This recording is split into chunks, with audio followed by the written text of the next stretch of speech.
le 1er décembre est fêtée au niveau mondial la journée mondiale du sida. À Ziguinchor, cette journée a été décalée à ce jour. Voilà, raison pour laquelle nous sommes présents aujourd'hui. Au niveau du Sénégal, la prévalence est faible, qui est à 0,3%.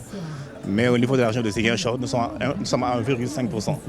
Donc, qui est la prévalence la plus élevée au niveau national, voilà, qui s'explique par différentes raisons. Il y a la situation géographique de la région, voilà, qui est limitée par la Gambie au nord. Aussi, il y a là aussi la Guinée-Bissau au sud. Voilà, ce sont des pays où la prévalence est très élevée, ce qui fait que Ziguinchor est très vulnérable par rapport au VIH. Les chiffres exacts, au Sénégal, on est à 0,3% pour la prévalence et à Ziguinchor, on est à 1,5%. Donc il y a une très grande différence entre le niveau national et le niveau régional. Donc on parle d'épidémie de type concentré, voilà, concentré au niveau local, mais faible au niveau général.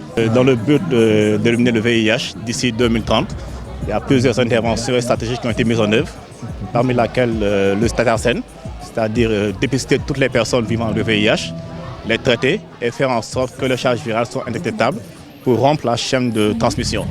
Voilà. Donc dans le cas du dépistage, il faut dire que le VIH ne se voit pas sur le visage. Donc il n'y a que le dépistage qui permet de connaître son statut. C'est la raison pour laquelle on exhorte la population à se faire dépister. Voilà. Il n'y a pas de signe spécifique du VIH. Voilà. Mais quand le VIH s'installe, la progression est très lente.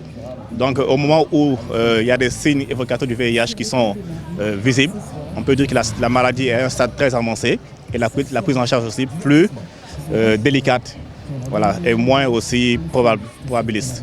Voilà, donc raison pour laquelle on exhorte même les personnes qui se sentent bien, qui n'ont aucun signe, de venir se faire dépister de façon volontaire. Voilà. En plus de ça aussi, il y a ce qu'on appelle l'élimination de la transmission du VIH de la mère à l'enfant. C'est-à-dire qu'on ne veut plus avoir d'enfants qui naissent avec le VIH. Donc par rapport à ça, il faut dépister toutes les femmes enceintes dans le cas du VIH. Alors, donc je pense qu'à Ziguinchor, on est vraiment à l'aise par rapport à ce premier indicateur. Donc pas seulement dépister, mais les mettre sous traitement. Donc une femme sous traitement, qui respecte son traitement, ne peut pas transmettre la maladie à son enfant.